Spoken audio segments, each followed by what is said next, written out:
រុស្ស៊ីចង្អុលមុខម៉ាក្រុងថាជាអ្នកនាំអាតឲ្យមានសង្គ្រាមប្រឆាំងទីក្រុងមូស្គូដោយបង្ហាញក្តីមិនពេញចិត្តចំពោះអឺរ៉ុបដែលតែងធ្វើឲ្យស្ថានភាពភូមិសាស្ត្រនយោបាយកាន់តែធ្ងន់ធ្ងរទៅនោះទីក្រុងមូស្គូបានចង្អុលចំមុខឈ្មោះប្រធានាធិបតីអ៊ីម៉ាញ៉ែលម៉ាក្រុងថាជាអ្នកនាំអាតឲ្យមានសង្គ្រាមជាបន្តប្រឆាំងនឹងរុស្ស៊ីសម្ដីនេះគឺចេញពីមាត់អ្នកនាំពាក្យក្រសួងការពារបរទេសរុស្ស៊ីម៉ារីហ្សាការ៉ូវ៉ាហើយវាកើតឡើងបន្ទាប់ពីសហភាពអឺរ៉ុបអនុម័តបញ្ចប់ទណ្ឌកម្មទី17ដាក់លើទីក្រុងមូស្គូជុំវិញសង្គ្រាមនៅអ៊ុយក្រែន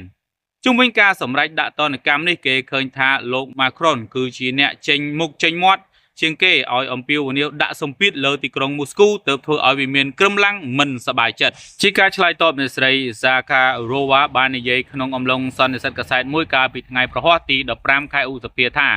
វាជារឿងដែលលាតត្រដាងយ៉ាងច្បាស់ចាប់តាំងពីឆ្នាំ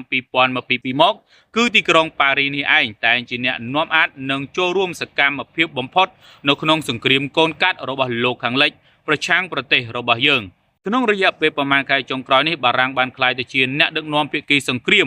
របស់បច្ចឹមប្រទេសដោយសារតែជំនួយយោធារបស់ទីក្រុងប៉ារីសដល់អ៊ុយក្រែន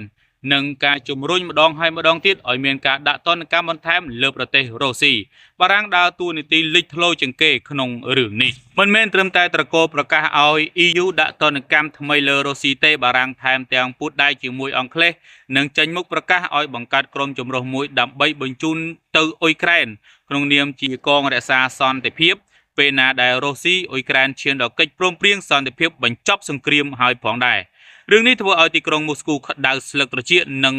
បានគម្រាមម្ដងហើយម្ដងទៀតថាកងទ័ពអឺរ៉ុបនៅលើទឹកដីអ៊ុយក្រែនគឺមានន័យស្មើនឹងសង្គ្រាមហើយខ្លួនសូមរក្សាសិទ្ធិក្នុងការឆ្លើយតប